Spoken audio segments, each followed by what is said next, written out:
લોકશાહીનું પર્વ જ્યારે ગુજરાતમાં ઉજવાઈ રહ્યું છે ત્યારે ભારતીય જનતા પાર્ટી પણ તમામ રીતે તૈયારી કરી અને મેદાનમાં ઉતરી છે। ત્યારે આજે અમારા શીર્ષસ્થ નેતૃત્વએ પાર્લામેન્ટરી બોર્ડે રાજકોટ મહાનગરની 18 વોર્ડની 72 કોર્પોરેટરની યાદી જે ચૂંટણી લડવાના છે એ યાદી આજે જાહેર કરી છે અને હમણાં જ અમારી પાસે યાદી આવી છે।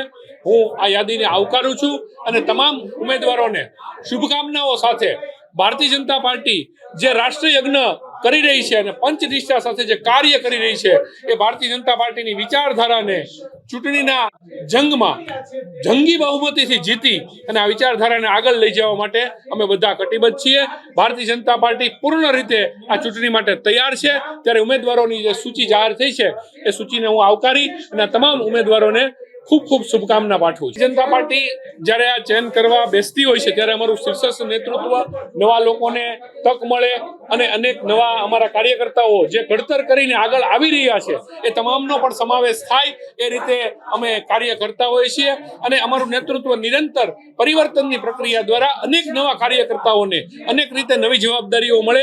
અમારે ત્યાં પદ એક જવાબદારી હોય છે, અમે જવાબદારી કહીએ છીએ, પદને અમે મહત્વ નથી આપતા।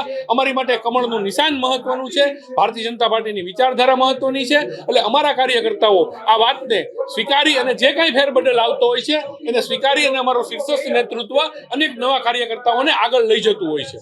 ભારતીય જનતા પાર્ટી હંમેશા સ્વચ્છ છબી સાથે જ કામ કરતી રહી છે અને ભવિષ્યમાં પણ કામ કરતી રહેશે, પણ આ કોઈ કારણો આમાં લાગુ એટલે નથી પડતા। હું માનું છું કે અમારું શીર્ષસ્થ નેતૃત્વ સારા કાર્યકર્તાઓને અન્ય જવાબદારીમાં પણ લેતી હોય છે। ત્યારે આ જવાબદારીનો એક ભાગ પૂર્ણ થયો હોય, આમાં અનેક નવા કાર્યકર્તાઓને તક આપી અને જે અમારા ઘડાયેલા કસાયેલા કાર્યકર્તાઓ છે એનો અન્ય જગ્યાએ ક્યાંય પણ પાર્ટી એની રીતે ઉપયોગ કરશે। બીજો કોઈ મુદ્દો આમાં રહેતો નથી, એવી કોઈ જ વાત નથી।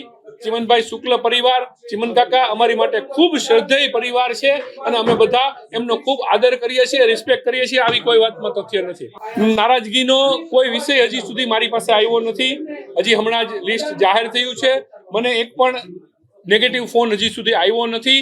આપ સૌ સાથે અત્યારે મળવાનું થયું છે અને અમારે કાર્યકર્તાઓ ખૂબ સમજી વિચારીને ચાલતા હોય છે, એટલે હું એવું માનું છું કે આવી કોઈ ઘટના નહીં। આગામી રૂપરેખામાં આવતીકાલે સવારે અમે સરદાર પટેલ સાહેબના સ્ટેચ્યુ પાસેથી અમારો એક જબરજસ્ત જંગી વિજય વિશ્વાસ સંમેલન થશે અને ત્યારબાદ અમારા ઉમેદવારો ફોર્મ ભરવા જશે અને ફોર્મ ભરી અને અમે ચૂંટણી કાર્યના શ્રી ગણેશ કરીશું। પરંતુ અમે હજી હમણાં જ ગયા અઠવાડિયે 5 તારીખે અમારો જે સ્થાપના દિવસ હતો એના પૂર્વ દિવસે અમે બધાએ એક બૂથમાં અમારો એક વખતનો લોક સંપર્ક, અમારા જે કરેલા કાર્યો છે, અમારા માનનીય વડાપ્રધાન શ્રી નરેન્દ્રભાઈ મોદીએ જે દૂરંદેશીથી ભારત દેશને આગળ વધાર્યો છે એ કાર્યોને લઈ અને અમે દરેક ઘરે એક વખતનો સંપર્ક અમારો પૂર્ણ થઈ ગયો છે।